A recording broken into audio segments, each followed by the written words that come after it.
यह खबर इजरायल की खुफिया एजेंसी मोसाद द्वारा हिजबुल्लाह पर किए गए एक गुप्त ऑपरेशन का वर्णन करती है।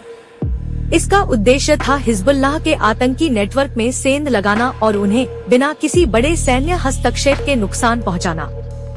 इस ऑपरेशन की जड़ें कई सालों की तैयारी और योजनाबद्ध गतिविधियों में छिपी थी, जिसमें फर्जी कंपनियों का इस्तेमाल करके हिजबुल्लाह को विशेष उपकरण बेचे गए जो विस्फोटकों से भरे हुए थे।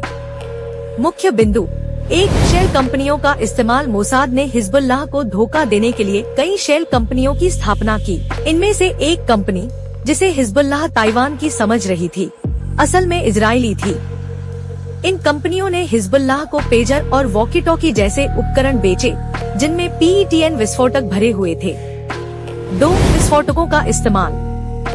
हिजबुल्लाह ने इन पेजर और वॉकी टॉकी का इस्तेमाल किया, लेकिन इन्हीं उपकरणों में छिपे विस्फोटकों की वजह से बड़ी संख्या में उनके आतंकियों की मौत हो गई। 2 अलग अलग दिनों में हुए इन धमाकों में कुल 37 आतंकियों की मौत हुई और सैकड़ों घायल हुए। 3 लंबी योजना। यह ऑपरेशन अचानक नहीं था, मोसाद ने इसे कई सालों तक तैयार किया। 2022 से हिजबुल्लाह ने इन उपकरणों की खरीदारी शुरू की थी और इजरायल ने इंतजार किया जब तक उनके पास पर्याप्त मात्रा में विस्फोटक से भरे उपकरण नहीं हो गए। 4 साइबर ऑपरेशन। यह भी स्पष्ट होता है कि मोसाद ने साइबर माध्यम से हिजबुल्लाह की कमजोरियों का फायदा उठाया और उन्होंने जिस कंपनी से उपकरण खरीदे उसे भी मोसाद ने नियंत्रित किया। 5 स्मार्ट स्ट्रेटेजी। इजरायल ने न केवल आतंकियों को मार गिराया, बल्कि उपकरण बेचकर पैसे भी कमाए। इससे न केवल मोसाद की खुफिया क्षमता का प्रदर्शन हुआ, बल्कि आतंकियों को अपने ही खरीदे हुए उपकरणों से मौत का सामना करना पड़ा।